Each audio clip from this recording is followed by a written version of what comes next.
अस्सलाम वालेकुम जी, हाफिज़ मोहम्मद इमरान समर टीवी पर ज़ोर का जोड़ में आपको खुश आमदीद कहता है। एक तरफ हो रहे हैं क्रिकेट वर्ल्ड कप के मुकाबले शुरू और वहाँ पर गहमा गहमी शुरू हो चुकी है, वार्म अप शुरू हो चुके हैं।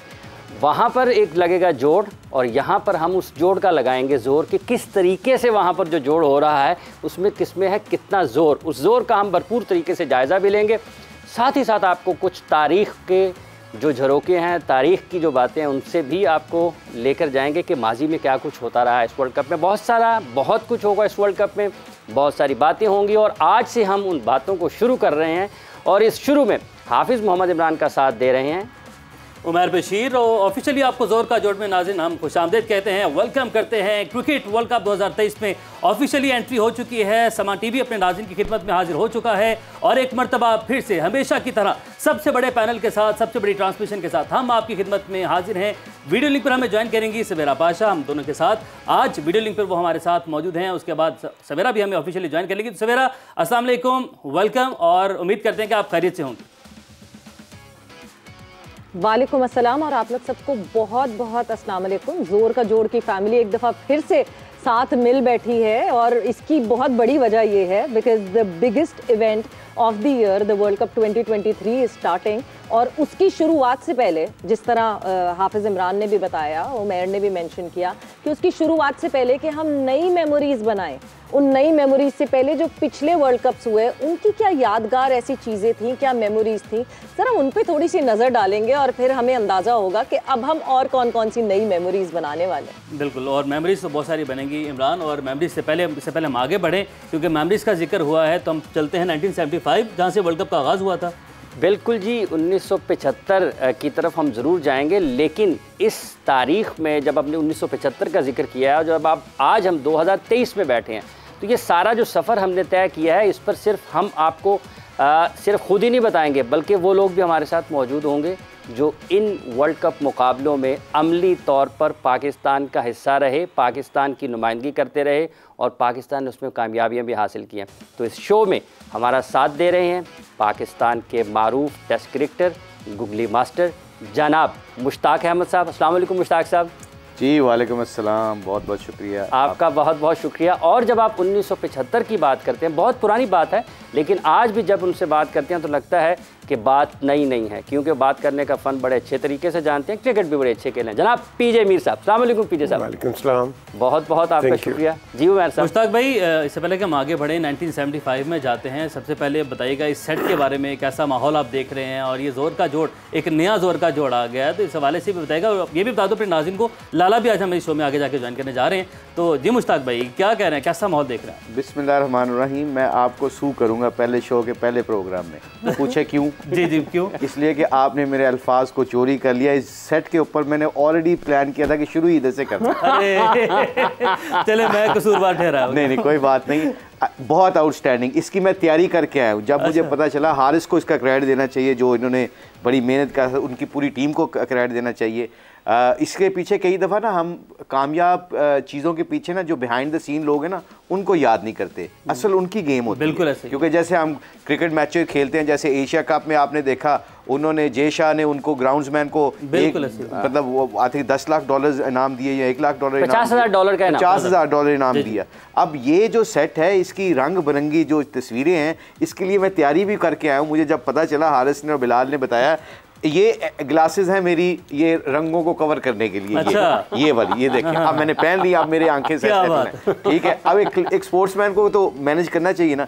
दूसरे ग्लासेस मैं लेके आया हूँ 75 से लेके 87 तक जो हमने रिकवर करना है सब कुछ आज के, उसके लिए मैं अपने रीडिंग ग्लासेस भी ले आऊँ ताकि स्टैट्स के साथ लोगों को अपनी ओपिनियन दे। भरपूर तैयारी है, भरपूर तैयारी करके आए हैं। समा भी पूरा तैयारी के साथ बैठा है और जैसे कि आपने जिक्र किया, तमाम हमारे जो कैमरामैन हैं, जितनी टीम है, हमारा पीसीआर में जितना स्टाफ है, हमारी जो मैनेजमेंट है, ये जो कामयाबी है और ये जो सारा जो रिजल्ट निकल रहा है, रिजल्ट है, इसमें इन सब की काबिशें जो हैं वो शामिल हैं। लाला भी हमें टीम में ज्वाइन कर चुके हैं। फटे जी, साहिबजादा शाहिद खान आफरीदी ने हमें ज्वाइन किया है। और जब हम मेमोरीज़ की बात करते हैं तो पाकिस्तान की तारीख़ की बहुत ही खुशगवार यादें साहिबजादा शाहिद खान आफरीदी से भी जुड़ी हैं। तो यकीनी तौर पर वो भी शायद लाला आपको सबसे पहले तो खुशामदीद कहते हैं, आपके वक्त का भी बहुत बहुत शुक्रिया। यकीनी तौर पर बहुत सारी चीज़ें आपसे भी हमें सुनने को मिलेंगी, कुछ जो तारीख़ी वाक़यात हैं, पाकिस्तान की जो बड़ी बड़ी कामयाबियाँ हैं। सबसे पहले आपका बहुत शुक्रिया।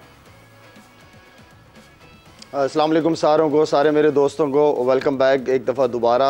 अल्हम्दुलिल्लाह बड़ा ज़बरदस्त टाइम गुजरा एशिया कप का, और जिस तरह मुशी भाई ने कहा कि बिहाइंड द सीन ऑब्वियसली एक बहुत इंपॉर्टेंट रोल होता है हर एक का। जब टीम एज अ टीम काम करती है तो उससे कप्तान से लेकर कोच से लेकर सारे जो फिजियो होता है, ट्रेनर, उन सब की एफर्ट्स होती है। तो इसी तरह हमारी भी एक टीम है, और अल्हम्दुलिल्लाह सवेरा जिस तरह शो को लीड करके लेके चलती रही हैं मुशी भाई, इरम एंड देन मोहम्मद यूसुफ, जो सारी टेक्निकल चीज़ों को सामने लेके आना, and then behind the camera आपके कैमरामैन हो गए, प्रोड्यूसर, डायरेक्टर्स, डिजिटल जितना भी हमारा मीडिया देखा जाता है, और सारे ख़ास तौर पे उन सारे व्यूअर्स का जो हमें देखते रहें, सुनते रहें क्रिकेट के हवाले से, और उन सबको बहुत बहुत मुबारकबाद भी दूंगा, और खुशी है कि एक दफ़ा दोबारा हम इस प्लेटफॉर्म पे दोबारा इस प्लेटफॉर्म पर हम एक बार फिर से इकट्ठे हो चुके हैं। सवेरा, आप कुछ ऐड करना चाहेंगी? ये गुफ्तगू भी चली, उसके बाद हम 1975 की मेमोरीज भी शेयर करेंगे, और हम पीजे मीर साहब भी हमारे साथ मौजूद हैं, उनकी जानिब बढ़ेंगे। तो आप भी, ज़ाहिर है ये जो शो है, ये शो आपने यहाँ तक इसको पहुँचाया है, बड़ी मेहनत आपने भी की है, तो आप क्या कहेंगे आज इस कामयाबी पर? मैं सबसे पहले तो लाला अस्सलाम वालेकुम, मैं सबसे पहले लाला का शुक्रिया अदा करना चाहूँगी, बिकॉज देखें एक फॉर्मर क्रिकेटर की तरफ से ये बयान आए, ठीक है, मगर एक डायरेक्टर स्पोर्ट्स की तरफ से बयान आए तो हमारे लिए बहुत ज़्यादा ये खुशी की बात होती है, मोटिवेशन होती है बहुत ज़्यादा कि आप जो हार्ड वर्क कर रहे हैं उसकी अप्रिसिएशन बहुत ज़रूरी होती है। और थैंक यू लाला, अप्रिसिएशन का बहुत बहुत शुक्रिया। सब ने मिलके, ये पूरी टीम एक एफर्ट वर्क है, एक जो आपको दिख रहा है एक टीम वर्क है, जो हम जोर का जोड़ यहाँ पे लगातार हमने कोई 20 डेज एशिया कप किया, उसके बाद अब लगातार अब हम जुड़ जाएंगे आपके साथ। 1 अक्टूबर है आज से हम ये सिलसिला तो शुरू कर रहे हैं मेमोरीज का, बट 4 अक्टूबर से हम ऑफिशियली लॉन्च कर देंगे जोर का जोड़ वर्ल्ड कप 2023 को, और उसके बाद लगातार आपके साथ हम रहेंगे 19 नवंबर को जो फाइनल होगा उस तक। सो आप ये सोच लीजिए कि भरपूर, बिल्कुल भरपूर जो है वो आपको यहाँ पे एनालिसिस दिखने वाले हैं, और नॉट जस्ट एनालिसिस, हमारी बहुत मजे मजे की कॉन्वर्जेशन चलती है। कभी मुशी भाई जो हैं वो हमें कुछ ऐसी चीजें सिखा देते हैं जो शायद थोड़े टाइम बाद, अब तो एशिया कप में मैंने इतनी बैटिंग मोहम्मद यूसुफ से सीख ली थी, तो मुशी भाई से इस दफा मुझे लगता है मैं स्पिन बॉलिंग भी सीख लूंगा। इंशाल्लाह बहुत कुछ सीखेंगे, और बिल्कुल अपने जो सीट बेल्ट्स हैं वो आपने नाज़रीन बांधे रखनी है, क्योंकि तैयारी हमारी पूरी है। पीजे मीर साहब, सर अब आपकी जानिब बढ़ते हैं और आगाज़ यहीं से करते हैं। इससे पहले कि हम 1975 का इमरान जिक्र करें, सवेरा भी हमारे साथ मौजूद हैं, तो पहले एक रिपोर्ट तैयार की है मुशी भाई 1975 के हवाले से कि वो क्या ज़बरदस्त वो वर्ल्ड कप रहा, पहला हिस्ट्री का वर्ल्ड कप था। अगर हम बात करें 60 ओवर फॉर्मेट था, एक ये भी बड़ी दिलचस्प बात थी कि वो 60 ओवर का फॉर्मेट था, अब चूँकि 50 ओवर का फॉर्मेट हम सब जानते हैं, तो उस हवाले से एक रिपोर्ट तैयार की है सामान्य, वो अपने नाज़रीन को दिखाते हैं, फिर मज़ीद बात करेंगे। क्रिकेट वर्ल्ड कप को 1975 में प्रूडेंशियल कप कहा जाता था। 1975 वर्ल्ड कप की मेजबानी इंग्लैंड ने की। पहले आलमी कप में टॉप 8 टीमों ने शिरकत की। ग्रुप ए में इंग्लैंड, न्यूजीलैंड, भारत और ईस्ट अफ्रीका की टीमें शामिल थीं। ग्रुप ए से इंग्लैंड और न्यूजीलैंड ने सेमीफाइनल में जगह बनाई। ग्रुप बी में वेस्टइंडीज, श्रीलंका, पाकिस्तान और ऑस्ट्रेलिया की टीमें शामिल थीं। ग्रुप बी से वेस्टइंडीज और ऑस्ट्रेलिया ने सेमीफाइनल के लिए क्वालिफाई किया। ये टूर्नामेंट राउंड रॉबिन की बुनियाद पर खेला गया। पाकिस्तान ने 3 मैच खेले, 1 जीता, 2 में शिकस्त हुई। पाकिस्तान टीम की क़यादत आसिफ इकबाल ने की। दीगर खिलाड़ियों में जहीर अब्बास, वसीम बारी, इमरान खान, नसीर मलिक, आसिफ मसूद, जावेद मियादाद, परवेज मीर, मुश्ताक मोहम्मद, सादिक मोहम्मद, सरफराज नवाज, वसीम राजा और शफीक अहमद शामिल थे। जावेद मियादाद ने इस वर्ल्ड कप में वनडे डेब्यू किया था। पहले सेमीफाइनल में ऑस्ट्रेलिया ने इंग्लैंड को हराकर फाइनल में जगह बनाई। इंग्लैंड सेमीफाइनल में सिर्फ 93 रन पर आउट हो गया। ऑस्ट्रेलिया ने हदफ 6 विकेट के नुकसान पर हासिल किया। दूसरे सेमीफाइनल में वेस्टइंडीज ने न्यूजीलैंड को हराकर फाइनल में क्वालिफाई किया। फाइनल में वेस्टइंडीज ने ऑस्ट्रेलिया को 17 रन से हराकर वर्ल्ड कप जीत लिया। 1975 वर्ल्ड कप में न्यूजीलैंड के गैलन टर्नर ने सबसे ज्यादा 333 रन बनाए। ऑस्ट्रेलिया के फास्ट बॉलर गैरी गिलमोर ने सबसे ज्यादा 11 आउट किए थे। पीजे साहब, 1975 से 2023, सबसे पहले तो आप ये बताएं ना, इतने सारे वर्ल्ड कप आपने देखे हैं, खेले भी हैं, ठीक है, शुरू में जब 75 की बात करते हैं, तो आज किस तरीके से देखते हैं क्रिकेट में जो तब्दीली आई है, तमाशाइयों के एतबार से, खेल में मायार के एतबार से, शॉट्स के एतबार से, तेज़ी के एतबार से, 60 से 50 ओवर्स की तरफ आ गए हैं, तो बहुत सारी चीज़ें तब्दील हुई हैं। तो ये तब्दील होती हुई क्रिकेट आपको कैसे लगती है? उस वक्त क्रिकेट इन कंपैरिजन जो आज हम देखते हैं बहुत स्लो थी। आज टफ क्रिकेट है, आपके पास हर किस्म का फॉर्मेट्स भी आ गए हैं। वनडे नया नया इंट्रोड्यूस हुआ था, उससे पहले जॉन प्ले लीग और दूसरे आप वनडेज खेला करते थे। तो उसके बाद वर्ल्ड कप आया 75 का।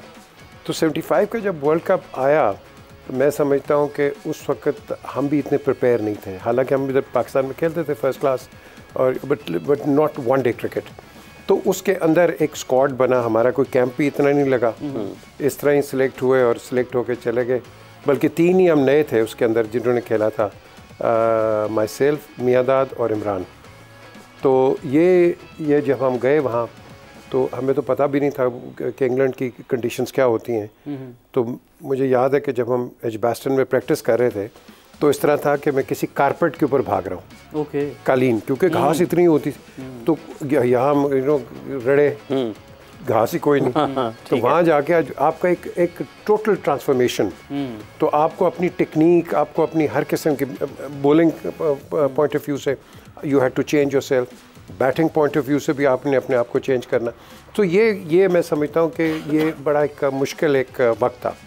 उसके बाद फिर अब जब आपने कहा नए, अब लड़के पहले चले जाते हैं, पहले उनकी ट्रेनिंग होती है, एक्लामेटाइजेशन होती है और उसके साथ साथ आप एडेप्टेबिलिटी पे आ जाते हैं। तो उस वक्त बड़ा मैं समझता हूँ कि एक अच्छा था। और हमने नाम ही सुने हुए थे, जेफ थॉमसन, लिली और इस तरह के लोग होते थे, ये एंडी रॉबर्ट्स को तो मैं 74 में खेला था इधर पिंडी में वेस्ट इंडीज़ के खिलाफ। तो वहाँ ये था कि ये दुनिया का तेज़ बॉलर है, हेलमेट हमने कभी पहनी नहीं ना किसी ने, बल्कि मुझे यहाँ गेंद इधर लगा था बर्नार्ड जूलियन का लेफ़्ट साइड पे। तो वो कहने की बात तो हो जाती है, मैंने मुश्ताक 5 चौकेस को मारे वैन बर्न होल्डर को एक ओवर में। तो क्लाइव लॉयड ने नया गेंद ले लिया, बर्नार्ड जूलियन, उसको मैंने स्ट्रेट ड्राइव दी, उसने दूसरा टिप्पा मुझे मारा। वो गेंद इस तरह आता मैं इधर होता इधर लगा मुझे। तो खैर वो कारदार साहब अंदर आ गए, शफीक ने 200 किया था, शफीक अहमद जिनका नाम लिया, तो उसने 200 किया था। तो फिर मैच आउट हो गया। फिर उसके बाद then I went 12th man था कराची टेस्ट में एंड फिर वर्ल्ड कप आ गया। तो वो प्रेपरेशन नहीं थी, मेंटल प्रेपरेशन। बल्कि मुझे इतना याद है कि जब ऑस्ट्रेलिया के साथ मैच था, टीम अनाउंस हुई। अच्छा, ये बड़ी इंटरेस्टिंग बात है, मैं जा रहा हूँ बाहर फील्डिंग के लिए, तो जफ़र अल्ताफ़ ने मेरा हाथ पकड़ लिया। मैं क्या स्किप, टीम जा रही है, नहीं वो इमरान आ गया, वो खेलेगा तुम्हारी जगह। अच्छा, मैच जाते हुए टीम अनाउंस होगी, स्कोर कार्ड बन गया, हर चीज़ हो गई और वहाँ मुझे जफ़र अल्ताफ़ ने रोक लिया। क्योंकि इमरान इम्तिहान दे रहा था उधर अपने उसके। तो वो फिर इधर आ गया लास्ट मिनट, मुझे पता भी नहीं है। और सुबह मैं ऑस्ट्रेलियंस के साथ प्रैक्टिस कर रहा हूँ, वो लीड्स के बाहर नहीं नेट्स लगाते हुए हेडिंग ले, उधर प्रैक्टिस कर रहे हैं। इमरान साहब आ गए थे, चलो फिर हो गया। हम कुछ विजुअल्स भी दिखा रहे हैं अपने नाज़रीन को साथ साथ। नहीं, ये तो ये जैसे पीजे साहब ने बात की है, बड़ी ज़बरदस्त बात की है, इन्होंने बड़ा अच्छा डिफाइन किया है। मैं आपको बताऊं कि लकीली मैं बिकॉज काउंटी क्रिकेट बहुत खेला हूँ, 11-12 साल काउंटी क्रिकेट खेला हूँ, 6 साल इंग्लैंड की कोचिंग की, और मैंने बहुत ज़्यादा जो 1975 में वर्ल्ड कप खेले हुए थे लोग, इवन वेस्ट इंडियन जो वहाँ पे कोचिंग कर रहे हैं, वहाँ पे रह रहे हैं, तो मेरा उनसे काफ़ी इंटरेक्शन रहा और उनसे मैंने बड़ी बातें पूछी कि 1975 की क्रिकेट क्या है। मगर एक चीज़ जो है ना, मॉडर्न क्रिकेट के साथ साथ जो हमारे पुराने क्रिकेटर जैसे पीजे मीर साहब हैं, इनको मैं क्यों क्रेडिट देता हूँ कि they understand the game very well. वो इसकी वजह पता है क्या है कि ये आप इनकी प्रेजेंटेशन अभी देखें, ये 2023 में शो करने आए हैं और इनकी ड्रेसिंग देखें। सो दे अपने आप को एकदम चेंज करते हैं गेम के साथ। You good players they change and they adapt the condition quicker than other people. यानी कि ये टेस्ट मैच और वनडे खेलते खेलते T20 की तरफ भी मुकम्मल देख रहे हैं, T20 वाले कपड़े पहन के आए हुए हैं, ही लुक्स गुड। मतलब ये कोई पता नहीं T10 हो जाएगा। अब क्योंकि हमने शाहिद को देखते हैं, आपने हमारे जो हीरोज हैं जो अब रिसेंटली रिटायर हुए हैं, उनकी आप कपड़े पहनते देखते हैं, like they are heroes for young people. But ये 90s के जब क्रिकेटर्स के साथ मैं, या 75 के क्रिकेटर्स के साथ बात की है, तो वो एक चीज़ की बात बड़ी खूबसूरत बात करते थे, क्रिकेट की बात कहते थे कि हम खेलते हुए हमारे पास हेलमेट नहीं होते थे, but we used to watch the ball all the time. जैसे पीजे साहब ने बात की है ना कि ये बाउंसर को देखते रहे एंड तक उसको छोड़ने की कोशिश करते रहे, बिकॉज बॉल मूव होता गया और इनका लग गया। अब की क्रिकेट में इसलिए बॉल ज्यादा लगते हैं कि people are not watching the ball all the time and they don't practice enough। उस वक्त के प्लेयर बैकफुट प्लेयर ज्यादा होते थे, अब फ्रंट फुट के प्लेयर ज्यादा हो गए। So it's a fine line। ये छोटी छोटी चीज़ें जो व्यूअर्स को नहीं पता चलती कि ये मैटर्स कितने करती हैं, टेक्निकल चीज़ें। तो आई थिंक ये बड़े अच्छे उन्होंने डिस्क्राइब किया। पहले लोगों के पास टाइम भी बहुत था, हर चीज का टाइम बहुत था, छोड़ने का भी टाइम बहुत था। देख कितनी खूबसूरत बात की है शायद। ऑनेस्टली स्पीकिंग अगर इसकी डेप्थ में जाए ना, वहाँ टाइम था लोगों के पास, एक दूसरे को टाइम देते थे। अब कहाँ किसके पास टाइम? अब तो आपके 2 मैचों में परफॉर्मेंस ना करो तो कहते निकाल दो इसको बाहर। पहले 100 किया होता था, 100 साल चलता था। हम 5 विकेटें लेते थे ना हमारे दौर में, 5 विकेटें पूरा साल चलती थी हमारी। लल्ला आपकी जानी बढ़ते हैं, यही सारी जो बातें हो रही यहीं से जो सिलसिला आगे बढ़ाते हैं। एक तो मॉडर्न डे क्रिकेट, जो क्रिकेट है वो जदीद से जदीद होती चली जा रही है, हमारा टॉपिक है। इस पर आपने भी, मुझे याद पड़ता है कि एक मरतबा एक तजवीज़ दी थी कि वनडे क्रिकेट को भी अगर हमें जिंदा रखना है, क्योंकि वनडे क्रिकेट कहीं ना कहीं ये भी दम तोड़ती जा रही है, खिलाड़ी वनडे क्रिकेट से किनारा कशी इख्तियार कर रहे हैं। बेन स्टोक्स की एग्जाम्पल थी, वर्ल्ड कप में वापसी हुई है। तो ये एक तजवीज़ आपकी जहन में पड़ती है मेरे कि आपने कहा था कि वनडे क्रिकेट को 40 ओवर तक महदूद करना चाहिए। तो क्या तब्दीलियाँ हो सकती हैं वक्त के साथ साथ, वनडे के अंदर क्या तब्दीलियाँ होनी चाहिए ताकि गेम जिंदा रहे? अच्छा, पहले मैं एज ए स्पोर्ट्स डायरेक्टर मैं पीजे भाई को जो है ना वो वेलकम करूंगा। पहली दफ़ा हमारे शो में बहुत अच्छा लगा। 2011 की हमारी काफ़ी, बल्कि 2007 या 9 की मेरे ख्याल में हमारी वर्ल्ड कप की बड़ी यादें, आपस में बड़ा एक टाइम गुजारा था वेस्ट इंडीज़ हमने। तो पीजे भाई वेलकम। दूसरा जो बात कर रहे हैं क्रिकेट के अंदर, देखिए good change is always good, और वक्त के साथ साथ चीज़ें अच्छी तरफ अगर चल रही होती हैं तो वो अच्छा लग रहा होता है चेंज। अब एक वक्त आएगा कि लोगों को T10 बहुत ज़्यादा पसंद आना शुरू हो जाएगा, लेकिन पहले वाली क्रिकेट की बात, कुछ चीज़ें जो मेरे ख्याल में मुशी भाई या पीजे भाई ज़्यादा बेहतर तरीके से बताएं कि बग़ैर हेलमेट के खेलना, पिचेस प्रिपेयर्ड ना होना, बाउंसर पता नहीं 2-3 पता नहीं कितनी अलाउ होती थी, मुझे तो याद भी नहीं है।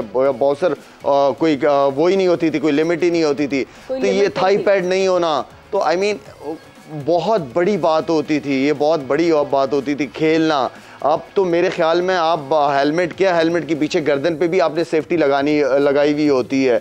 तो चेंज तो आया है, चेंज तो बहुत आया है, लेकिन अच्छा चेंज आया। और देखिए वनडे क्रिकेट एक वक्त आएगा कि लोग 50 ओवर की क्रिकेट पे वो हो जाएंगे, उसको कम से कम करने की कोशिश करेंगे। तो आई मीन कि अगर आगे जाके कोई ऐसे चीज़ें सामने आए जैसे कि T10 एक ऐसा फॉर्मेट बन सकता है आगे जाके कि जो कि आप ओलंपिक्स में या जहाँ पे क्रिकेट नहीं खेली जाती वहाँ अगर आपने इंट्रोड्यूस करानी है, तो ये फॉर्मेट सबसे ज़बरदस्त फॉर्मेट है।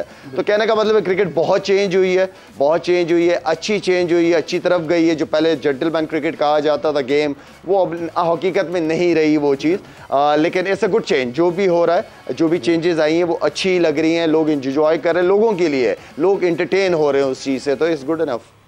बिल्कुल ठीक है, ये बिल्कुल सही बात की है, बिकॉज देखो क्रिकेट आज है $multi-million बिजनेस, बिल्कुल, और ये ब्लू चिप कंपनी है। और आपको इस वक्त क्रिकेट को अफसोस से नहीं, बट क्या on a brighter side television ने कैप्चर कर लिया है। अब आप टेलीविजन के टाइमिंग्स पे चलते हैं, स्लो रेट हो गया, इस तरह की चीज़ें हो गई, सो आप उस पे चलते हो।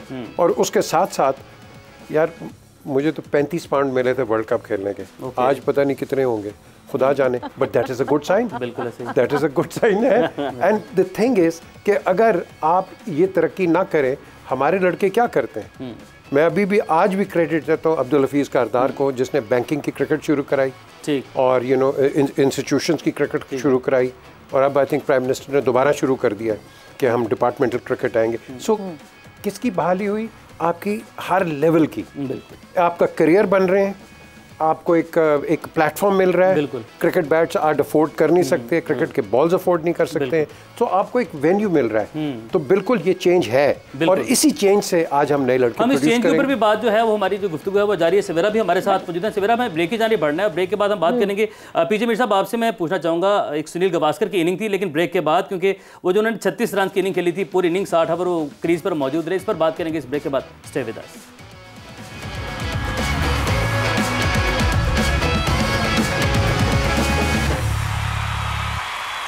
वेलकम बैक नाज़रीन, और जो गुफ्तगू है उसको वहीं से आगे बढ़ाएंगे। अडाप्टेबिलिटी की बात हो रही थी, इमरान और सवेरा, आप भी इस हवाले से कोई पॉइंट उठाना चाह रही थी कि अडाप्टेबिलिटी तो है ही है, हमने अडॉप्ट किया बहुत सारी चीज़ों को, लेकिन कुछ ऐसी टीम्स हैं जिन्होंने कुछ ज़्यादा ही चीज़ें अडॉप्ट कर ली, और इतना अडॉप्ट कर लिया कि आज वेस्ट इंडीज़ जो चैम्पियन है, पहले 2 वर्ल्ड कप्स की, आज वर्ल्ड कप नहीं खेली। तो एक अहम पॉइंट आपने उठाया था। बिल्कुल, जिस तरह अभी बात हो रही थी, पीजे मीर साहब ने जो है वो क्लाइव लॉयड का जिक्र किया, तो मुझे एकदम से जहन में वेस्ट इंडीज़ की टीम आई, क्योंकि हम 75 के इस वक्त वर्ल्ड कप की यादें ताज़ा कर रहे हैं। तो the champions of 75 and 79 West Indies could not make to this world cup in 2023, यानी 13वें एडिशन में, जो पहले और दूसरे एडिशन की चैंपियंस थे वो 13वें एडिशन में नहीं हिस्सा बन सकी हैं। अडेप्टेबिलिटी, कभी कभार ओवर अडेप्टेबिलिटी भी एक मसला हो जाता है, because they are so tune to T20s and T10s now कि वो ODI के वर्ल्ड कप में क्वालिफाई नहीं कर सके। बिल्कुल पीजे मीर साहब, ये बड़ा अफसोस का कमर है कि पहले 2 वर्ल्ड कप्स की चैंपियन वेस्ट इंडीज़ आज क्वालिफाई भी नहीं कर सके। वो देखिए, इसके कई व्यू पॉइंट्स हैं। 75 में अगर आप देखें, 73, 74, उसके अंदर वेस्ट इंडीज़ में भूख थी क्रिकेट की, और लंबे जितने भी प्लेयर्स आते थे बॉलर्स, वो उसी एरा की पैदावार है। मुझे याद है 76 में जब मैं क्रॉम्पटन खेल रहा था, तो नया एक लड़का आया था, जोल गार्नर। उसका हाथ नज़र नहीं आता था स्क्रीन के ऊपर से, तो उसने गैरी सोबर्स को रिप्लेस किया हुआ था। अब ये जो नए लड़के आए, इनके पास एक एवेन्यू थी। देखें, वहाँ बड़ी पावर्टी है वेस्ट इंडीज़ में, तो वो लोग इधर आगे क्रिकेट के अंदर। अब जो सवाल उठता है आज, अभी सवेरा ने जो उठाया है कि अब क्यों नहीं है, क्योंकि जो छोटी हाइट के हैं, अपार्ट फ्रॉम मैल्कम मार्शल, इतने कोई नहीं है ऐसे कोई आउटस्टैंडिंग क्रिकेटर्स। अब वो सारे लंबे जो हैं वो चले गए बास्केटबॉल में। वो जाके अमेरिका में basketball, they make more money there in comparison to cricket, और वो उनका रुझान उस तरफ चला गया। And this is probably one of the many reasons कि आज वेस्ट इंडीज़ वहाँ नहीं है। फिर इनके अंदर जो मुश्ताक भी आपको बताएंगे कि उनके अंदर एक, हर आइलैंड के अंदर एक अपनी राइवलरी है। वो बारबेडोस कुछ कहता है, एंटीगा कुछ कहता है, इधर से जमैका कुछ कहता है। इनकी अपनी इंटरनल राइवलरीज बड़ी हैं, जिस तरह हमारी भी हैं। तो उसके अंदर ये जो चीज़ होती है, फिर क्रिकेट जो है वो over a period of time dwindle कर जाती है। फिर एक आउटस्टैंडिंग क्रिकेटर को निकल आता है, ब्रायन लारा जैसा, बिल्कुल, वो फिर क्रिकेट को रिवाइव कर देता है। फिर मैल्कम मार्शल 79 में, मैं जब ऑस्ट्रेलिया में खेल रहा था, तो मुझे गॉर्डन ग्रीन ने जो मुश्ताक कहा कि watch this speech, what kind of a bowler he is. तो मैंने कहा okay, let me go in the nets. मैंने वो ट्रैक सूट पहन के, यार उसका गेंद नज़र ना आया, इतना तेज था लड़का वो। 79 का पहला टूर था उसका ऑस्ट्रेलिया का। सो लड़के ये लेके आते हैं, लेकिन बात ये है कि लड़के हमें चाहिए कि जिस तरह मुश्ताक भी बात कर, हमें लड़के बनाने हैं। बिल्कुल ठीक। तो जब तक लड़के नहीं बनाएंगे और कहें कि मैं ही हूँ, आई एम सॉरी, क्रिकेट और एनीथिंग डजंट मूव। बिल्कुल सही है। इससे पहले हम 79 पे इमरान बढ़े, उसी भाई ने कुछ कहना ये पता है क्या है, ये पीजे साहब की बात मैं बिल्कुल एग्री करता हूँ। इन्होंने बहुत अच्छा किस्म का डिस्क्राइब किया वेस्ट इंडीज़ क्रिकेट को, बहुत कम टाइम पे बहुत अच्छा डिस्क्राइब किया। मुझे एक्सपीरियंस हुआ है, मैं 2 साल इनकी कोचिंग करके आया हूँ। अभी 2019 का world cup, I was sitting in the dressing room, West Indies के ड्रेसिंग रूम में बैठा हुआ था, और मैंने 2 साल वहाँ पे ड्रेसिंग रूम को शेयर किया, क्रिस गेल से लेके सबसे। इनकी बात बिल्कुल ठीक है।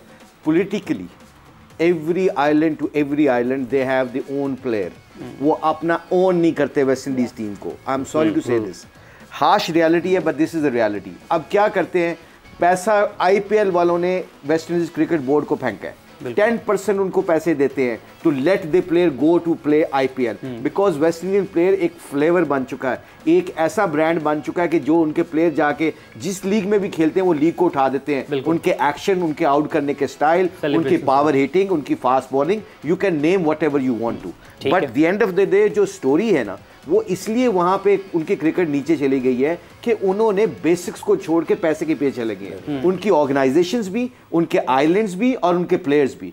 अब they are very coachable team. ये कोचेबल टीम का जब मैं कहता हूं ना एज ए कोच, कि उनके अंदर इतनी हंगर है अभी भी, क्योंकि जैसे पीजे साहब ने कहा गरीबी है वहां पे, गरीब लोग हैं, तो अभी भी जाके आप किसी को, निकोलस पोरन को कहो, क्रिस गेल को कहो कि तुमने ये ठीक करना, कितना बड़ा नाम है, वो still he wants to learn.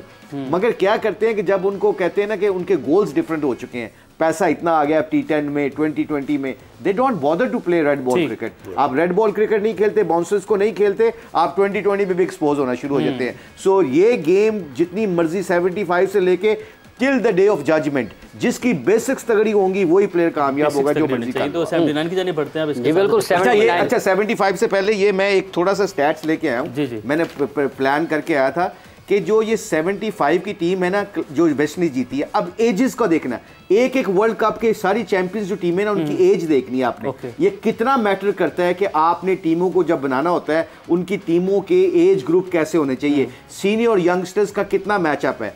आपका क्लाइव लाइव 31 है, 32, 33, 41, 24, 30, 25, 26, 40, 32, 23, 24, 32, 26, ये मैं सबके नाम नहीं ले सकता क्योंकि लंबा टाइम हो जाएगा। ये सारे वो वेस्ट इंडियन प्लेयर हैं जिनकी एजेस है। अब अगर 79 में जाएंगे, जो टीम चैंपियन होगी, मैंने ये निकाला है कोशिश, जो 92 का हम भी जीते पाकिस्तान भी, उसमें 5-6 सीनियर प्लेयर होते हैं, 8-9 जो यंगस्टर्स होते हैं। कहते हैं ना passion make you young, passion make you young और थिंकिंग मेक यू वाइज, दोनों का कॉम्बिनेशन बना लो आप। यंग एंड वाइज ही जो है वो 1975 की बात कर रहे थे, तो पीजे साहब को देख के कोई तस्वीर आपको याद आती है? मुझे भी अभी आप थोड़ी देर पहले कुछ माजी की यादों को ताज़ा करने की बात कर रहे थे। ये बहुत अच्छा किया। अभी शो से पहले पीजे साहब एक अपना वो दिखा रहे थे ग्रुप फोटो, अगर काइंडली अगर आप दिखाएंगे तो be very kind of you. ये एक ग्रुप फोटो है जो 1975 में हम कैमरामैन से रिक्वेस्ट करते हैं कि इनको इतना करीब होके दिखाएं, ये उस तरफ दिखा दें जरा आप। ये इसमें से आपने पीजे मीर साहब को ढूंढना है कि यहाँ पे ये कहाँ पे खड़े हैं, और एज ए सीनियर प्लेयर जो हमारे कल्चर का हिस्सा हम एडवांटेज ले लेते हैं यंगस्टर्स का। शाहिद जितना मुझसे बड़ा प्लेयर है माशाल्लाह क्रिकेट में, इसने ज़्यादा परफॉर्मेंस की है, मगर मैं अपना सीनियरिटी के वो लेते हुए, एडवांटेज लेते हुए, मैं जो बंदा इनकी तस्वीर को ढूंढेगा, मैं 10Z 2 दर्जन उनके घर में पहुंचाऊंगा। और शाहिद साहब को मैं रिक्वेस्ट करूंगा, ये ऑप्शन हमारे व्यूअर्स के लिए कि हमारे लिए भी है? ये सबके लिए, ये मर्जी बता दे, ये जो पीजे साहब को ढूंढेगा इस ग्रुप के अंदर से।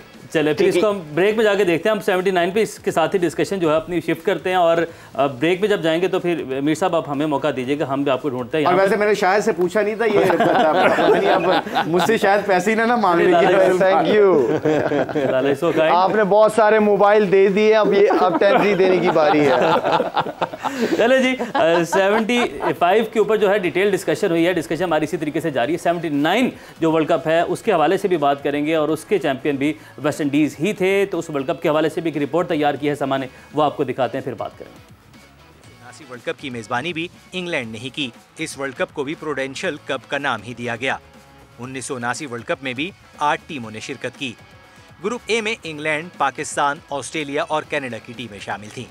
ग्रुप ए से इंग्लैंड और पाकिस्तान ने सेमीफाइनल में जगह बनाई। ग्रुप बी में वेस्ट इंडीज, श्रीलंका, न्यूजीलैंड और भारत की टीमें शामिल थीं। ग्रुप बी से वेस्ट इंडीज और न्यूजीलैंड ने सेमीफाइनल के लिए क्वालिफाई किया। फाइनल में वेस्ट इंडीज ने इंग्लैंड को हराकर दूसरी मर्तबा वर्ल्ड कप जीता। इस वर्ल्ड कप में पाकिस्तान टीम की क़यादत एक बार फिर आसिफ इकबाल ने की। दीगर खिलाड़ियों में जहीर अब्बास, सिकंदर बख्त, वसीम बारी, इमरान खान, माजिद खान, जावेद मियादाद, सरफराज नवाज, सादिक मोहम्मद, मुदस्सिर नजर, वसीम राजा, हारून रशीद और इकबाल कासिम शामिल थे। 1979 वर्ल्ड कप में भारत ग्रुप के तमाम मैचेस हारकर इवेंट से बाहर हो गया। इस टूर्नामेंट के टॉप स्कोरर गॉर्डन गर्निश थे, जिन्होंने 253 रन बनाए। इंग्लैंड के माइक हेनरिक 10 विकेटों के साथ टॉप विकेट टेकर रहे। रिपोर्ट आपने देखी है, तारीख पर बात हो रही है, और तारीखी खिलाड़ियों पर पीजे मीर साहब, आसिफ इकबाल मर्द बुरहान भी उन्हें कहा जाता है। हैसियत कप्तान आप किस तरीके से देखते हैं? आज बाबर आजम ने 2023 में कप्तानी कर दी है, तो जब माजी में जाते हैं तो माजी के कप्तानों में आसिफ इकबाल साहब का ज़रा बयान करें। बहुत बड़ा इनका और माजिद का। जब मैं और जावेद हम नए नए गए तो इवन इमरान ये आपको बुलाते थे पास, और बुला के आपसे बात करते थे। और एक बड़ी इंपॉर्टेंट एक बात की थी कि देखो जब तुम अंदर बैटिंग करने जाओगे तो तुम नए हो, क्राउड बहुत बड़ा है, और एक टेंशन सी होती है अंदर, तो कैसे उसको तुम रिलीव करोगे? तो हमें जवाब नहीं आया। तो उन्होंने कहा एक तरीका, तुम अंदर जाओ और ज़ोर से बोलो यस, नो। ये तुम ज़ोर ज़ोर से बोलोगे, तुम्हारे अंदर से ये टेंशन निकलेगी, and all of a sudden you will be acclimatized. छोटी सी बात है, बहुत बड़ी बात थी। तो ये छोटी छोटी चीज़ें वो आपको करते। फॉर एग्जांपल अगर मैं फील्डिंग कर रहा हूँ मिड ऑफ पे, तो माजिद ने फर्स्ट स्लिप से गेंद पकड़ के मेरी तरफ फेंक देना। आपको बार बार गेंद आ रहा है, बार बार गेंद आ रहा है, आप you are in the game and you are part of the game. फिर किसी और के पास जा रहा है, वो भी पार्ट इन द गेम। तो ये जब आप छोटी छोटी चीज़ें करते हो, तो पर्टिकुलरली जो एक रुकी आता है अंदर टीम के अंदर, उसके अंदर एक सेल्फ कॉन्फिडेंस क्रिएट होती है। तो मैं समझता हूँ ये जो चीज़ है, I don't know, Mushtaq will tell you better कि आजकल ये होती है नहीं होती है, बट छोटी छोटी चीज़ें होती है। देखो, आप जिस टैलेंट से सिलेक्ट होकर आते हो, आप उसकी टेक्निक चेंज नहीं करते, आप उसको रिफाइन करते हो, आप उसको मोटिवेट करते हो, एंड दैट्स अबाउट इट।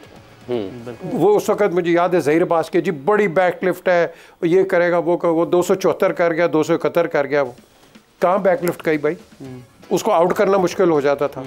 तो द क्वेश्चन इज कि आप हमेशा ये जो सवेरा भी बात करें, हम सब करें, adaptability is the name of the game. Adaptability of weather, adaptability of acclimatization, adaptability of wicket, and understanding the other bowler.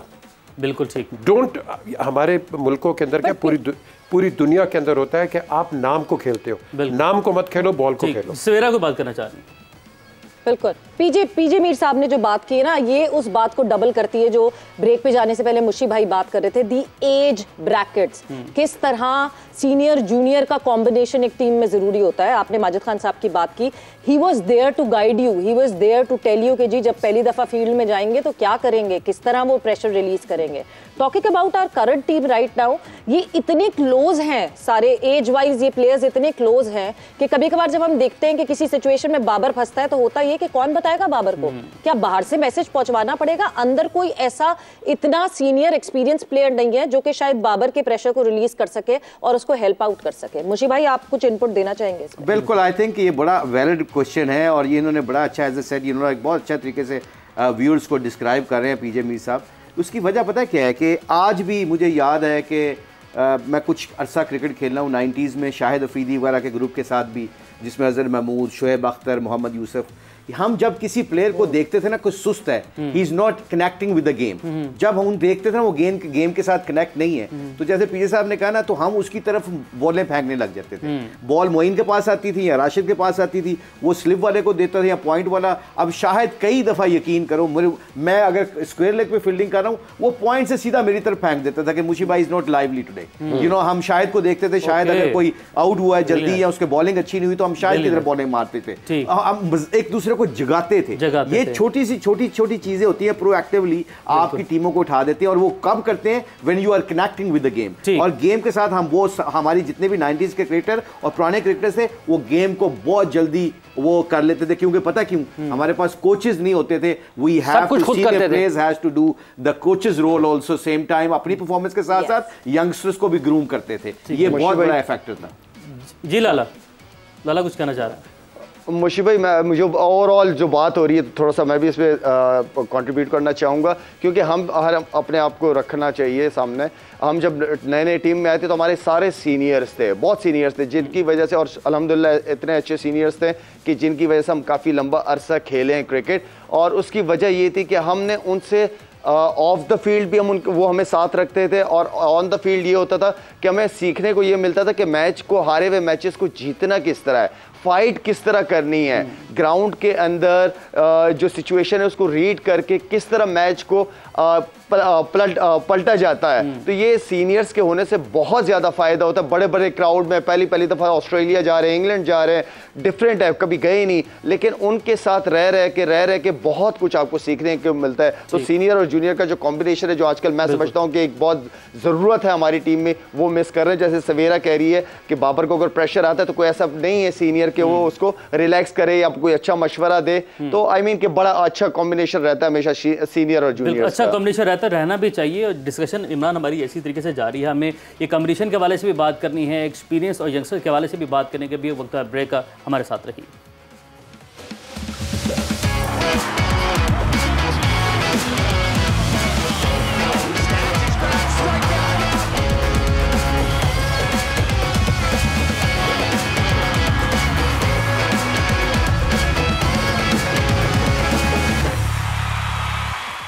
जोर का जोड़ में आपको कहते हैं एक बार तब फिर खुश आमदीद। बातें हो रही हैं वर्ल्ड कप की यादों के हवाले से, और जब वर्ल्ड कप की यादों का जिक्र होता है तो फिर मोहम्मद फैमिली को आप कैसे भूल सकते हैं।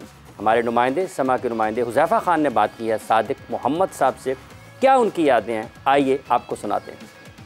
पाकिस्तान की टीम वर्ल्ड कप खेलने के लिए भारत में मौजूद है और 2023 का वर्ल्ड कप तो होने जा रहा है, लेकिन कुछ हिस्ट्री के ऊपर भी बात करेंगे जो वर्ल्ड कप पाकिस्तान ने अब तक खेले हैं। 1979 की टीम के एक मेंबर पाकिस्तान के टेस्ट क्रिकेटर सादिक मोहम्मद हमारे साथ मौजूद हैं। सादिक भाई, पहले तो बहुत शुक्रिया वक्त देने के लिए। वर्ल्ड कप आ रहा है, वर्ल्ड कप में आपने भी पाकिस्तान का जो सब्ज़ रंग होता है वो पहना है। 79 के वर्ल्ड कप के ऊपर से थोड़ा सा बताएं कि कैसी तैयारी थी, कैसी टीम थी, कैसा तजुर्बा था आपका? एक तो मेरे ख्याल से जो मुझे एक्सपीरियंस मिला है उसमें फ़ख्र भी महसूस करता हूँ कि मैं वर्ल्ड कप खेला हूँ। और दूसरा ये कि जो तजुर्बा वहाँ से मिला कि हमने कहाँ कहाँ गलती की है, या तो जो 79 का वर्ल्ड कप जिसमें हमने ओवल पे हम हारे, उसके अंदर एक जब हमारी टीम मीटिंग वगैरह होती थी तो उसके अंदर मैंने एक उनको कहा कि हमारा वेस्ट इंडीज़ के साथ सेमीफाइनल था, उसमें हमें पहले बैटिंग करनी चाहिए, हमारे लिए रन चेस करना मुश्किल हो जाएंगे। वो इसलिए टेक्निकल बात मैंने उनको मीटिंग में अपना व्यू दिया कि अगर उनके रन ज़्यादा हो गए तो इनके ख़िलाफ़ चौके और छक्के इस बॉलिंग स्ट्रेंथ जो है माइकल होल्डिंग, गार्नर, मार्शल, इनको चौके और छक्के नहीं लग सकते। और इनकी फील्डिंग साइड बहुत अच्छी है, तो लिहाजा जितने रन हम इनके ऊपर पहले बैटिंग करके डालेंगे वो ज़्यादा बेहतर रहेगा। तो मगर ये कि वो उन्होंने डिसाइड किया हुआ था कि हम पहले फील्डिंग ही करेंगे। अच्छा, ऑस्ट्रेलिया के ख़िलाफ़ पाकिस्तान मैच जीता था, ऑस्ट्रेलिया की एक बड़ी टीम थी, उस जीत से कितना मोराल बुलंद होता है। और जब इंग्लैंड से हारे, इंग्लैंड से एक शिकस्त हुई थी, तो उस वक्त जब टीम हारी भी होती है तो फिर कैसा माहौल होता है और कैसे एक दूसरे को सपोर्ट करते हैं? नहीं, ये है कि जो बात हारने के बाद जब दूसरा मैच आता है तो उसका सपोर्ट यही होता है कि फिर जो पास्ट में हो गया वो हिस्ट्री हो गई है, तो लिहाजा उस चीज़ को भूल जाएं। अब हमने एक अपनी तरफ से एक हिस्ट्री कायम करनी है कि हम जो स्ट्रॉन्ग टीम है उसको हम हराएं। जो इस वक्त वर्ल्ड कप खेलने गए हुए लड़के, उनको आप अपने तजुर्बे से क्या बताएंगे कि वर्ल्ड कप के अंदर कौन सी ऐसी चीज़ें होती हैं जो आपने अपने साथ रखनी है, जज्बा, जोश, कोई ऐसी बात जो आप उनको बताना चाहें ताकि वर्ल्ड कप जीतने में उनको आसानी हो?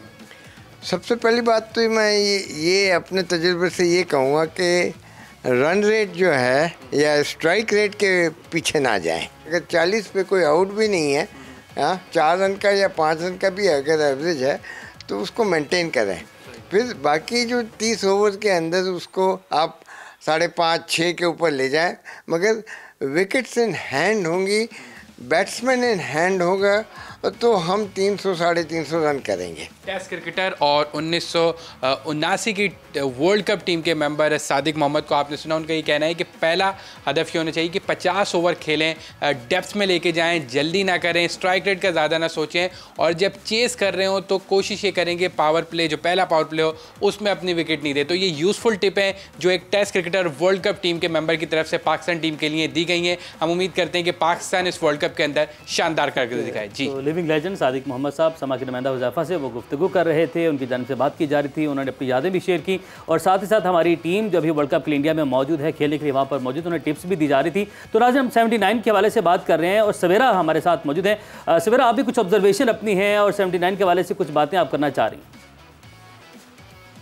हम बात कर रहे हैं, देखिए, पॉपुलैरिटी ऑफ द गेम की, अडेप्टेबिलिटी की हमने डिस्कशन की, but popularity of the game में I was just going through few stats, और 1979 में the total attendance that world cup had was 1,32,000, जिसमें 25,000 से फाइनल में आए थे, वरना बाकी और मैचेस में 8,000 लोगों की जो है वो अटेंडेंस थी। और आज के टाइम पे आप ये देखें कि सिर्फ अहमदाबाद में जब पाकिस्तान वर्सेस इंडिया हो रहा होगा उस वक्त 1,34,000 की कैपेसिटी है, जो कि हाउसफुल होने की पूरी गारंटी है। So over the period of time the interest of the people, and obviously the world population भी बढ़ी है उसके साथ साथ, ऐसा नहीं है, मगर the interest of the people has grown a lot over the period of time. बिल्कुल मुश्ताक भाई, उसकी रीजन पता है क्या? पीजे मीर साहब ने शुरू में बड़ी अच्छी बात की थी।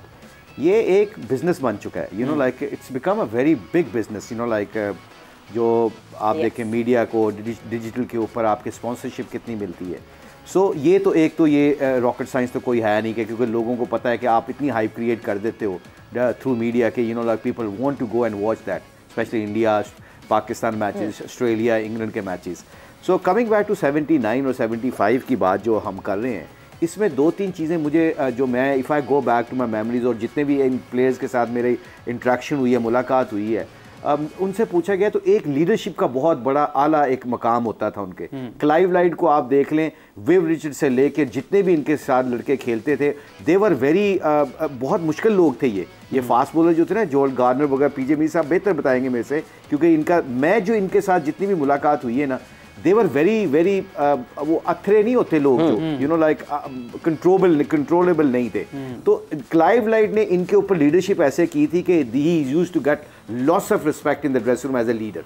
आप जो भी लीडर उठा के देख ले, 83 पे चले जाएंगे, 87 में इमरान खान साहब को चले जाएंगे, जो भी वर्ल्ड कप में जिसने भी अचीवमेंट किए ना, फर्स्ट ऑफ ऑल लीडरशिप का बहुत बड़ा रोल है कि उसने अर्न किया रिस्पेक्ट। और दूसरी बात पता है क्या, जो वेस्ट इंडीज़ को एडवांटेज आता है पहले 2 वर्ल्ड कप में, ये सारे के सारे फास्ट बॉलर और बैट्समैन जो थे ना, ये काउंटी क्रिकेट खेला करते थे और इनको ये कंडीशन का बहुत ज़्यादा पता था। हमारे बॉलर्स को मौका नहीं मिलता था, हमारे बैट्समैन मौका खेला करते थे उधर। सो आई थिंक उनको एक जो कंडीशन की हम अडेप्टिबिलिटी की बात करते हैं, वो बहुत इनको फ़ायदा था उसका। और हैविंग सेड दैट, ये छोटी छोटी चीज़ें होती हैं जो आपको बड़ा खड़ा कर देती हैं। You have to have a good leader who can earn the dress room respect basically. Lala भी हमारे साथ मौजूद हैं, लाला की जानिब पे बढ़ते हैं। लाला भाई 79 के वर्ल्ड कप में आप कितने साल के थे? I'm sorry, very personal question. I don't want to answer this.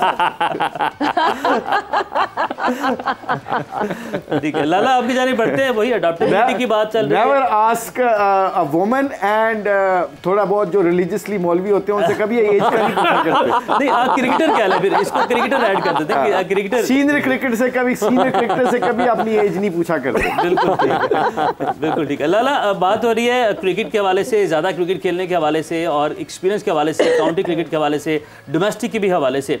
हमारी टीम है वो कंपैरेटिवली, ब्रेक से पहले हम बात कर रहे थे कि यंग लड़के हैं ज़्यादा, वो किसके पास जाएंगे, बाबर आजम मशवरा किसे करेंगे, क्या समझते हैं आप यहाँ पर हमारे जो बैक एंड पे स्टाफ बैठा हुआ है, हमारे जो कोचिंग स्टाफ है, वो किस तरह हेल्प कर सकता है बाबर की, कप्तान की यहाँ पर?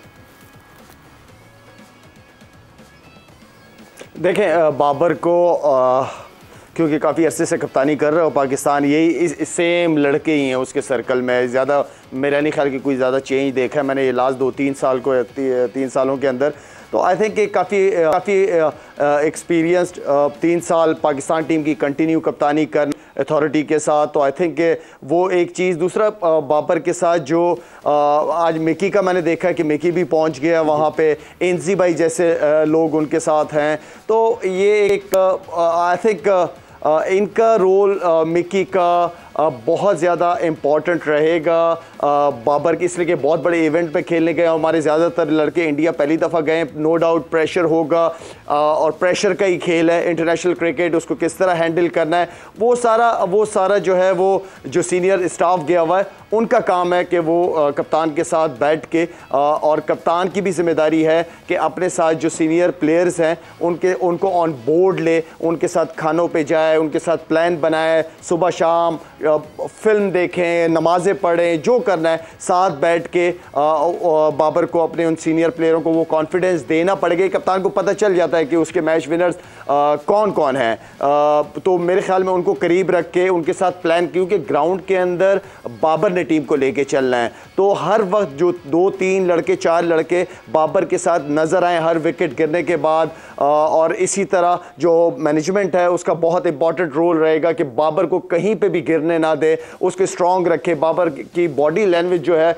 वो ग्राउंड के अंदर पॉजिटिव हर वक्त, एग्रेसिव हर वक्त नज़र आनी चाहिए। तो मेरे ख्याल में ये वो सारी चीज़ें हैं जो इस वर्ल्ड कप के अंदर बहुत इंपॉर्टेंट रोल अदा करेगी। बहुत बड़ा इवेंट है और जिस तरह मैंने कहा कि बहुत सारे प्लेयर पहली दफ़ा, मेरे ख्याल में ऑलमोस्ट पूरी टीम ही पहली दफ़ा जा रही है, तो नो डाउट प्रेशर होगा। अभी तो वार्म अप मैचेस खेले, क्राउड नहीं था, लेकिन जब क्राउड होगा तो सिनेरियो सिचुएशन टोटली डिफरेंट होगी। वहाँ बाबर को, हम सब जो बाहर बैठे हुए हैं, बाबर को ये मैसेज जाना चाहिए कि पूरा पाकिस्तान उसके साथ है। जितने भी हम लोग बैठे हुए हैं एक्स क्रिकेटर, हम बाबर को सपोर्ट, पूरी पाकिस्तान को सपोर्ट करने जा रहे हैं। तो इतनी सपोर्ट, इतनी दुआएं, जब सब कुछ हो तो फिर लीडर के ऊपर जिम्मेदारियां बहुत आती है कि उसकी बॉडी लैंग्वेज ग्राउंड के अंदर शेरों वाली हो। अच्छा, ये शायद की बात को मैं एग्री करता हूँ, बहुत अच्छा इसने डिस्क्राइब किया। एक्चुअली इसने वर्ल्ड कप के पूरी तकरीबन ऑलमोस्ट यही रोड मैप होना चाहिए पाकिस्तान क्रिकेट की। आई थिंक इसमें इंजमाम को उनको जाना चाहिए पाकिस्तान टीम के साथ, being a chief selector.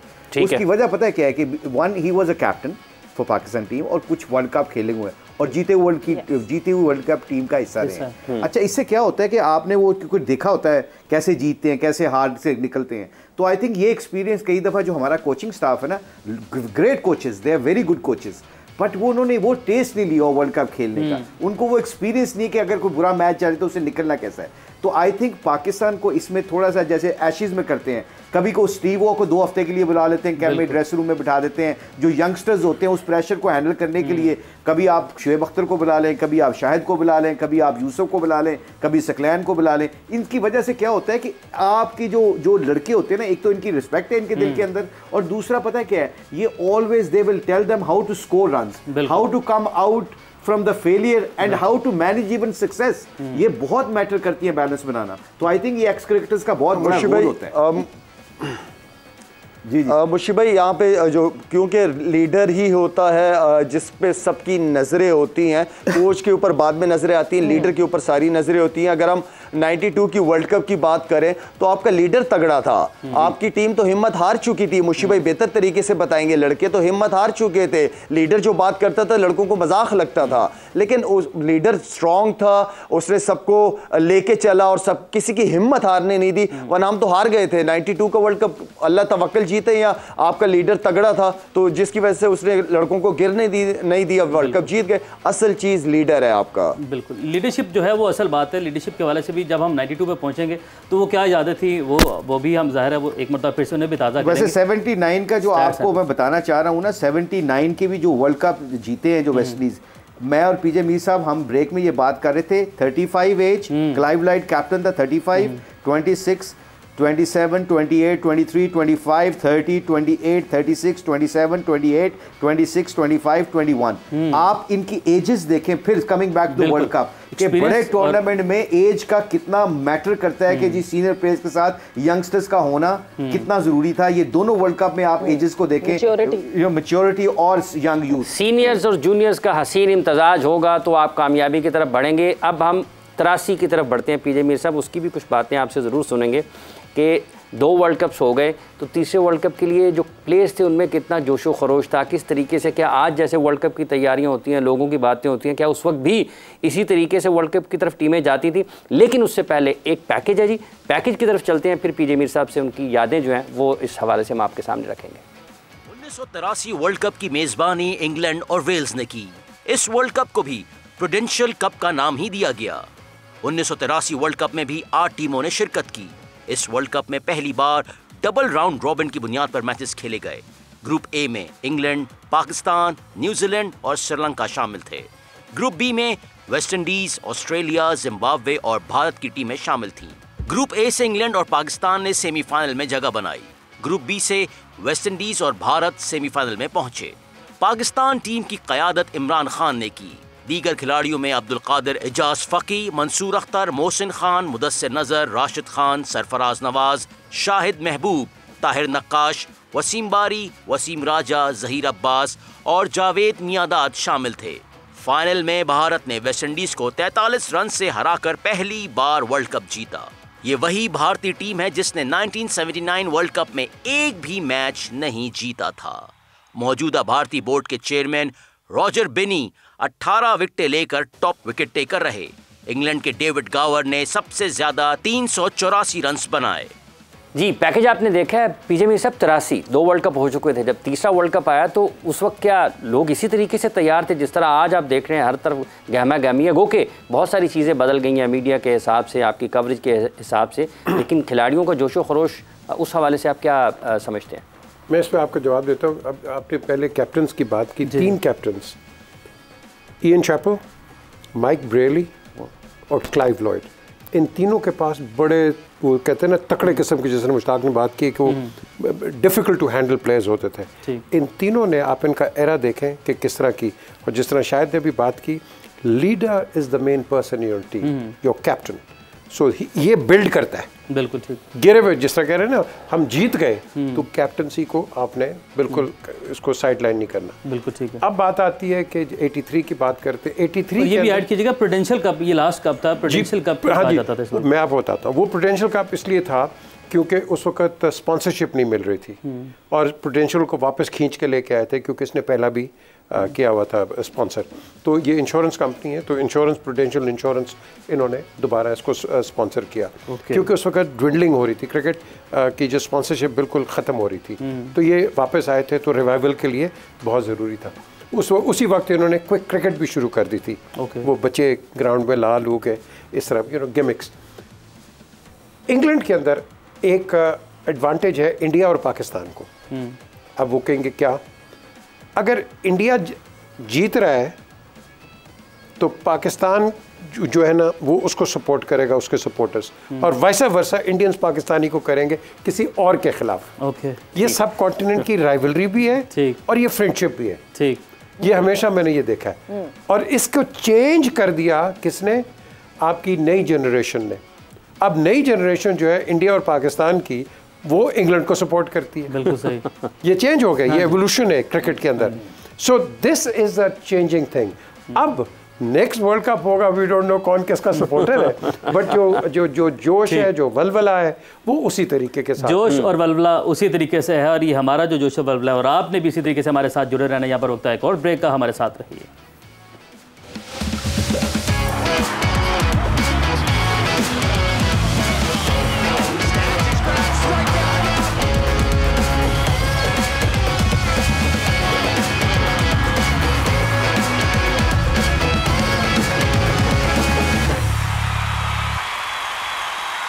Welcome back नाज़रीन, ज़ोर का जोड़ में आपके एक मरतबा फिर से खुशामदीद कहेंगे और जो डिस्कशन है उसको वहीं से आगे बढ़ाएंगे। बिल्कुल एग्जैक्टली एवोल्यूशन का एक पॉइंट है जिस पर जिक्र कर रहे थे पीजे बीर साहब। और मुश्ताक भाई, इस हवाले से आप कुछ ब्रेक में भी तज़किरा कर रहे थे कि ये एवोल्यूशन, इसकी शुरुआत कहाँ से हुई, इसकी वजूहात क्या थी, किस तरीके से इंग्लैंड क्रिकेट ने इसके ऊपर काम किया। आप देखिएगा, इन्होंने बड़ा अच्छा डिस्क्राइब किया ये पॉइंट के अब जो आज की जनरेशन है ना, जो ओवरसीज़ पाकिस्तानी है या इंडियंस हैं या श्रीलंकन है, उन्होंने बहुत ज़्यादा उनके ऊपर काम किया है, जो उनका होम ऑफिस है। जब मैं इंग्लैंड की कोचिंग कर रहा था, 6 साल मैंने उनके कंसिस्टेंटली कोचिंग की, तो 2 साल के लिए उन्होंने मुझे अपना ब्रांड एम्बेसडर बना दिया था, bridge between Pakistan and England citizens. तो उसमें उन्होंने क्या करते थे, वो इवेंट ऑर्गेनाइज किया करते थे और जिसमें एशियन क्रिकेटर्स के ट्रायल लिए जाया करते थे, ताकि उनके अंदर ये कॉन्फिडेंस डेवलप हो कि ECB जो इंग्लैंड क्रिकेट बोर्ड है वो आपको ज़रूर सेलेक्ट करेगा। क्योंकि उससे पहले क्या मुझे भी लगता था कि ऐसा लगता था कि एशियन क्रिकेटर्स को पूरा मौका नहीं दिया जाता, इवन काउंटी क्रिकेट के ऊपर भी। तो उन्होंने पूरा इसके ऊपर पैसा भी डाला है इसके अंदर और रिसोर्सेज भी इस्तेमाल किए हैं, ताकि जो लोकल पाकिस्तानी इंडियंस हैं उनको हम अपना ऑन कर सकें, वो हमें ऑन करें। इसी वजह से जो पीजे मीर साहब ने बात की है, ये बहुत वैलिड पॉइंट था कि उन्होंने इस पे ऊपर पैसा भी लगाया, सब कुछ। एक पॉइंट आपकी जानिब में लेकर आना चाहता हूं, हमें 87 की जानिब भी बढ़ना है। 83 जिसमें वेस्ट इंडीज़ बहुत ज़्यादा कॉन्फिडेंट थी टीम, ये कहा जाता है, इस तरह की बातें भी हैं कि वो सारी रात भर जो है उनकी टीम इस कॉन्फिडेंस के साथ बैठी थी कि वो इंडिया से तो जीत ही जाएंगी, इंडिया से जीतना कोई इतना बड़ा मसला नहीं होगा उनके लिए। और ये भी इस तरह की भी जो खबरें वो जो शाया हुई कि पार्टी करते रहे सारी रात, वो सारी रात जो है वो स्लीपलेस रहे, जिसके बाद ऐसे ही वो मैदान में आ गए क्योंकि उनको जीत का यकीन था। इस खबर में, इस बात में कितनी सदाकत देखते हैं? देखें, हर टीम की रिस्ट्रिक्शंस होती हैं कि जी लड़के रात को पार्टी करते हैं, ऐसी कोई बात नहीं होती है। ये बात बनाई जाती है, वो कोई लड़का को खाने के लिए बाहर निकल गया, हाँ जी पार्टी हो रही है, ये मैं समझता हूँ ये मीडिया इसको मिसकंस्ट्रू करता है और ये नहीं करना चाहिए। और फिर वो जो भी टीम होती है, एनी टीम, ये उसकी वो एक उसको लोग कहते हैं हार जाए तो देखो जी रात को गए हुए थे, जीत जाए फिर उस पर कोई बात नहीं, फ्रेश माइंड से आ गए। हाँ, फ्रेश माइंड से। तो ऐसी कोई बात नहीं है। वेस्ट इंडीज़ पूरी तैयारी करता है रात को, मुश्ताक ने वहाँ उनको कोचेस भी की हुई है, he knows better, but at the end of the day ये हर एक की अपनी एक प्रोफेशनलिज्म है। ये जो एडवेंट हुआ है वेस्ट इंडीज़ का रिवाइवल ऑफ क्रिकेट, ये 75 में हुआ है जब इन्होंने पाकिस्तान को हराया है। That was the revival. उसके क्योंकि उस वक्त जिस तरह आपने इन्होंने 2 नाम लिए, लांस गिब्स और रोहन कैनाय, वो आउट गोइंग थे। गैरी सोबर्स को उन्होंने सेलेक्ट नहीं किया, हालांकि ही वो स्टिल प्लेइंग क्रिकेट। तो उस वक्त ये एडवेंट था, मेक और ब्रेक। 65 पे 2 लड़के करके वो रॉबर्ट्स और वो डेरिक मरे लास्ट विकेट पे 65 कर गए और मैच जीत गए। वो एक बॉल मेरा ही था पेनल्टीमेट ओवर जो मैंने मेडन किया, विकेट के बिल्कुल ऊपर से गया, बिल्कुल ऊपर से गया। मैंने कहा यार यहाँ ज़िंदगी चेंज हो जानी थी, लेकिन नहीं, क्रिकेट है, you know, this is what cricket is all about. तो वो एडवेंट है। क्लाइव लॉयड के कई इंटरव्यूज आप सुन लो, this was the change, revival of cricket and West Indies really going forward.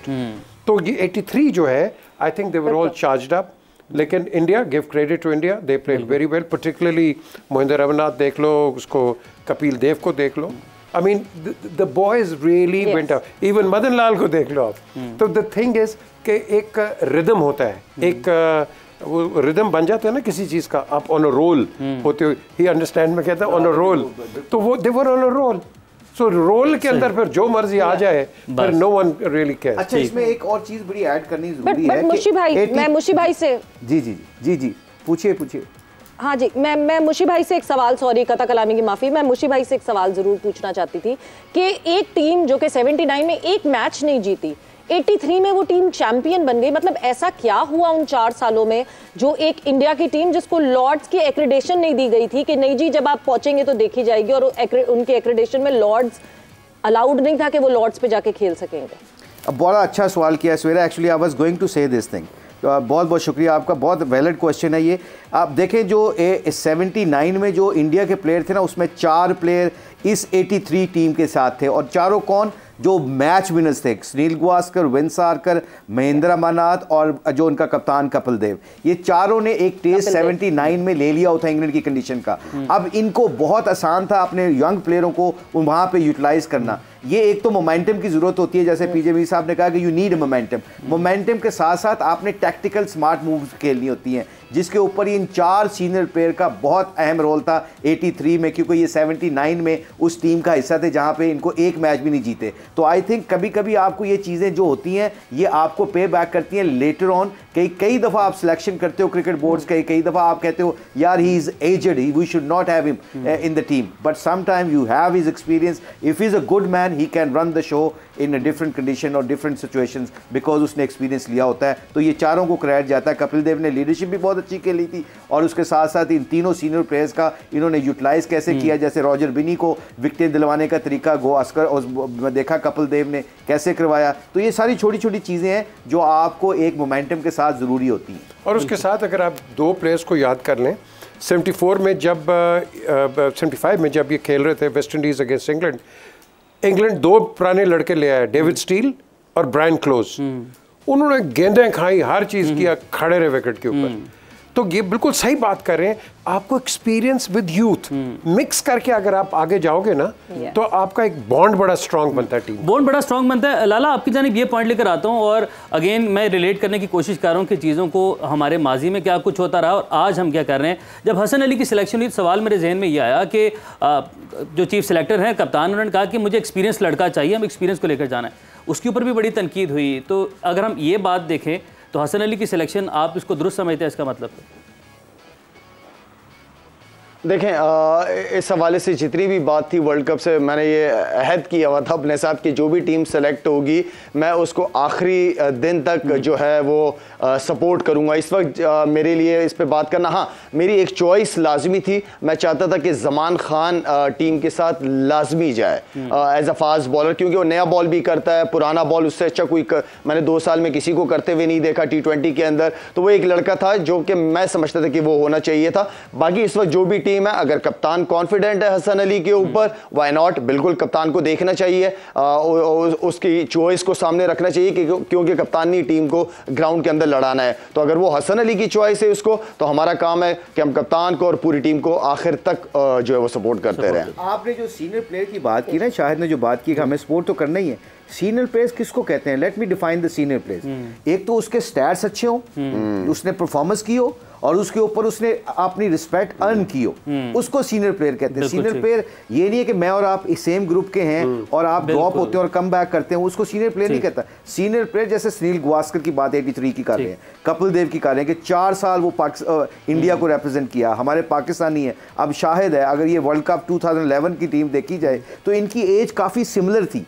जो शाहिद जावेद का जो माइंडसेट था, जो आप देखा बड़ी अच्छी टीम थी 2011 की टीम पाकिस्तान की, बड़ी तगड़ी वन ऑफ द तगड़ी टीमों के साथ थी, मगर वहां पे जो भी सिचुएशन हुई उन्होंने अंपायरिंग जैसी की। मगर हैविंग सेड दैट, आपकी जो रिस्पेक्ट होती है वो आपकी परफॉर्मेंस और आपके क्रेडिबिलिटी और आपके मॉरल्स के ऊपर वैल्यू होती है। इसके साथ ही इमरान 87 की जाने पर मूव करने का 87 की तरफ बढ़ते हैं। इससे पहले चूंकि इस 87 से पहले हमने सारे वर्ल्ड कप जो है ना वो पीजे मीर साहब से लिए हैं। 87 वाले का ना आप शुरू करेंगे, लेकिन इससे पहले के 87 के वर्ल्ड कप के बारे में आप कुछ बताएं। एक पैकेज है जी 87 के वर्ल्ड कप के हवाले से, वो देखते हैं और फिर उसके बाद आएंगे मुशी भाई उस वक्त क्या कर रहे थे और किस तरह से इन्होंने 87 का वर्ल्ड कप देखा। 1987 क्रिकेट वर्ल्ड कप पहली बार पाकिस्तान और भारत में खेला गया। ये टूर्नामेंट डबल राउंड रॉबिन और नॉकआउट की बुनियाद पर खेला गया। इस वर्ल्ड कप में भी 8 टीमों ने हिस्सा लिया। ग्रुप ए में भारत, ऑस्ट्रेलिया, न्यूजीलैंड और जिम्बाब्वे की टीमें शामिल थीं। ग्रुप ए से भारत और ऑस्ट्रेलिया ने सेमीफाइनल में क्वालिफाई किया। ग्रुप बी में पाकिस्तान, इंग्लैंड, वेस्टइंडीज और श्रीलंका की टीमें शामिल थीं। ग्रुप बी से पाकिस्तान और वेस्टइंडीज ने सेमीफाइनल में जगह बनाई। पाकिस्तान टीम की क़यादत दूसरी मर्तबा इमरान खान ने की। दीगर खिलाड़ियों में अब्दुल कादिर, एजाज अहमद, जावेद मियांदाद, मंसूर अख्तर, मंजूर इलाही, मुदस्सिर नज़र, रमीज राजा, सलीम जाफर, सलीम मलिक, सलीम यूसुफ, शुएब मोहम्मद, तौसीफ अहमद और वसीम अकरम शामिल थे। फाइनल में ऑस्ट्रेलिया ने इंग्लैंड को हराकर पहली बार आलमी चैंपियन बना। आलमी कप के टॉप स्कोरर इंग्लैंड के ग्राहम गूच थे। उन्होंने 471 रन बनाए। ऑस्ट्रेलिया के ग्रेग मैकडर्मट ने सबसे ज्यादा 18 विकेटें हासिल की। 1987 वर्ल्ड कप में पाकिस्तान के 7 मुख्तलिफ स्टेडियम्स पर मैचेस कराए गए, जिनमें Iqbal stadium Faisalabad, municipal stadium Gujranwala, Niaz stadium Hyderabad, national stadium Karachi, Gaddafi stadium Lahore, Arbab Niaz stadium Peshawar, Pindi club ground Rawalpindi शामिल हैं। मुशी भाई 1987 का वर्ल्ड कप, पाकिस्तान एक फेवरेट टीम थी उस वक्त, लेकिन जैसे अभी आपने जोनाथन ट्रॉट की बात की, पाकिस्तान 87 का वर्ल्ड कप का सेमीफाइनल हारा तो लोग वो सिर्फ ट्रॉट रोए थे, यहाँ पर बहुत लोग उस वक्त रोए थे। तो आप बताइएगा कि उस वक्त क्या हालात थे जब 87 का वर्ल्ड कप था, क्योंकि उसके बहुत ज़्यादा वक्त बाद आपको नहीं मिला, आप खेलने लग गए, नज़र आना शुरू हो गए थे ऊपर। तो वो उस वर्ल्ड कप को आप किस तरह से बहसीत खिलाड़ी आपने बाहर बैठ कर देखा? वैसे जिस तरह आपने क्वेश्चन किया ऐसे लगता है कि मैं बहुत बूढ़ा हूँ बारे में आप बताएं। खामोश था मुझे पता था। मगर हाफिज़ साहब बहुत अच्छे आपने क्वेश्चन किया है कि 87 में मुझे याद है 87 के फॉरेन वर्ल्ड कप के बाद मैं टीम में आ गया था, बट आई वाज 17 साल उम्र थी मेरी, ताकि ये क्लियर कर देंगे I was not that old. वो जो सवेरा जी ने आपसे सवाल किया था मैं बता देता हूं, उस वक्त मेरी उम्र 87 में 17 साल थी। मुशी भाई की तो चकनौरस वाली उम्र थी। अच्छा, coming back to that point, वो वर्ल्ड कप मुझे पूरा याद है, क्योंकि उसमें मैंने अब्दुल कादिर साहब, अल्लाह उनको जन्नत नसीब फरमाए, वो मैं उनको बहुत शौक से देखा करता था। जिस तरह की अब्दुल कादिर साहब को उस वक्त जो वर्ल्ड कप 87 में फेम मिला ना, उससे पहले इतना फेम नहीं था। उनकी गुगली ज़्यादा जो पॉपुलर हुई है ना, वो 87 में, इफ़ यू रिमेंबर, इंग्लैंड के खिलाफ रावलपिंडी में मैच हुआ था, मुझे आज भी याद, उन्होंने 4 विकेटें ली थी, बहुत आला बॉलिंग की थी उन्होंने, जीता हुआ मैच, हारा हुआ मैच पाकिस्तान को जिता दिया था। वहाँ पे लेग स्पिन की राइवरी हुई थी और कादिर भाई को बहुत उसको बड़ा नॉमिनेट हुए थे। सो 87 में पाकिस्तान की team one of the best team, अपनी कंडीशन में, अपने ग्राउंड्स के अंदर लीडरशिप बहुत तगड़ी थी, आपके बैट्समैन देख लें बड़े तगड़े थे, आपकी स्पिन बॉलिंग बड़ी तगड़ी थी, आपकी everything, you tick all the boxes basically.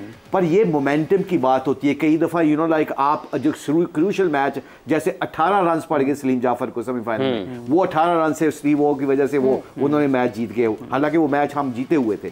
So coming back to that question जो आपने किया है कि 87 की मेमोरीज में, यकीन करें बिल्कुल आप ठीक कह रहे हैं कि हम भी बड़े तकरीबन इमोशनल हो गए थे कि यार पाकिस्तान जीता हुआ वर्ल्ड कप है, पाकिस्तान जीत गया था। सो आई थिंक उसमें भी जितने भी हमारे प्लेयर्स हैं, अगर आप 87 को जब हम 92 की तरफ जाएंगे तो उसमें से कितने प्लेयरों ने 92 का वर्ल्ड कप खेला है, विल कम बैक। यही लाला आपकी जाने बढ़ते हैं यहाँ से एक और बड़ा अहम जो है, अभी हमने रिपोर्ट भी दिखाई अपने नाज़रीन को कि जब ये वर्ल्ड कप हुआ, पाकिस्तान में ये वर्ल्ड कप खेला गया तो 7 वेन्यूज़ थे। एक बड़ा अहम नुकता है, ये भी अहम पॉइंट है कि 7 वेन्यूज़ में मैच खेले गए थे वर्ल्ड कप के मैचेस। आज अगर हम बात करते हैं तो हमारे पास वेन्यू क्या बचता है, लाहौर का कज़ाफी स्टेडियम, कराची से चले जाएँ या उसके बाद अब मुल्तान में जाकर मैचेस होना शुरू हुए हैं। बाकी उस तरह मैचेस नहीं हो रहे। गुजरांवाला में मैच खेला गया, हैदराबाद में मैचेस खेले गए, फैसलाबाद के क्रिकेट ग्राउंड था। ये जो खस्ता हाली है, अब ये भी तो ये हालत देखकर रहम भी आता है और अफसोस भी होता है। देखिए उस वक्त सिक्योरिटी मेरे ख्याल में अलग सिचुएशन थी, अब ज़मीन आसमान का फ़र्क है उस टाइम में। लॉजिस्टिक के हवाले से भी अगर बात की जाए तो नो डाउट पहले चीज़ें मैनेज करना ज़्यादा इजी था। अब आपको पता है एक ग्राउंड में अगर लाहौर में मैच होता है तो मेरे ख्याल में 2-3 किलोमीटर तक हर चीज़ ही बंद कर दी जाती है, तो ये एक बहुत बड़ा फ़र्क है। लेकिन हमें आगे भी, क्योंकि चैम्पियंस ट्रॉफ़ी भी इंशाल्लाह पाकिस्तान में होगी, और उस हवाले से भी ग्राउंड्स के अंदर आप जब डिलीवर करते हो and then step by step आप चीज़ों को इम्प्रूव करते हो, और दुनिया भर में एक मैसेज जाता है कि हर जगह अब मैचेस हो रहे हैं, कराए जा सकते हैं, पीसीबी केपेबल है हर जगह ऑर्गेनाइज करने के, तो वाई नॉट आप फ्यूचर में कहीं पे भी फिर करा सकते हैं। लेकिन उस वक्त के हालात और अब के हालात में बहुत फ़र्क है। हालात में फ़र्क है। मेरा बस लास्ट में सॉरी उमर, ये शायद का पॉइंट इसलिए मैं करना चाह रहा हूँ क्योंकि ये पीसीबी ने थोड़ी सी ऑनरशिप नहीं ली इसके ऊपर। मैं आई बी वेरी ऑनेस्ट, ग्राउंड्स अगर आपके नहीं है, ग्राउंड्स तैयार हो, पीएसएल तो हो रही थी ना, पीएसएल जब हो रही है तो आपके ग्राउंड्स सिर्फ 2 वेन्यू तो नहीं होने चाहिए ना, क्योंकि ग्राउंड तैयार ही नहीं थे तो तीसरे वेन्यू पे जा नहीं सके। बिल्कुल शाह ने बात की, सिक्योरिटीज का, लॉ एंड ऑर्डर का प्रॉब्लम था, मगर हमारी सिक्योरिटी एजेंसीज ने जो पीएसएल 3 साल से करवा रही है उनको क्रेडिट देना चाहिए। और सबसे इंपॉर्टेंट जो हमसे गलती हुई है, मानने में खैर है इसमें, कि हमने ग्राउंडों का ख्याल ही नहीं रखा। आप कराची के ग्राउंड को उठा के देख लें, उधर पीएसएल होती है। जी सर, हैदराबाद स्टेडियम की हम बात करें, मुशी भाई, हैदराबाद स्टेडियम की हम बात करें तो वहां पे बकरा मंडी बनी रही है इतना अरसा। अब बताएं, अब वहाँ पे फर्स्ट क्लास मैचेस तो हो सकते हैं ना, हमारे लड़के अच्छे ग्राउंडों में तो खेल सकते हैं ना। वो पीसीबी अगर पैसा लगाएगा, जितना पैसा है, तो हमारे ग्राउंड जब तैयार होंगे तो हमारी सिक्योरिटी एजेंसीज इतनी तगड़ी हैं कि वो हर जगह मैच करा सकते हैं। एक जो फ्लॉ हमें नजर आता है इंटरनेशनल क्रिकेट में, अगर आपके यहाँ ग्रीन ग्रासेस नहीं होंगी ग्राउंड, आपके वो जो डाइव मारते हैं जाके स्लाइड जो करते हैं वो नहीं करेंगे बाहर। ये भी शायद एक फैक्टर हो सकता है कि हम फील्डिंग में पीछे हैं। बहरहाल इस टॉपिक के ऊपर मजीद भी हम बात करेंगे, कोशिश करेंगे मुश्ताक भाई इसके ऊपर हम कल भी इस टॉपिक के ऊपर बात करें। आप हमारे साथ मौजूद थे, मुश्ताक भाई, पी जमीर साहब आपका भी बहुत शुक्रिया, लला हमारे साथ मौजूद थे, सवेरा हमारे साथ कराची से मौजूद थी, और इमरान हमारे साथ मौजूद है। ठीक है नाज़रीन, आपसे होगी कल मुलाकात, अपना बहुत सारा ख्याल रखें, अल्लाह हाफ़िज़।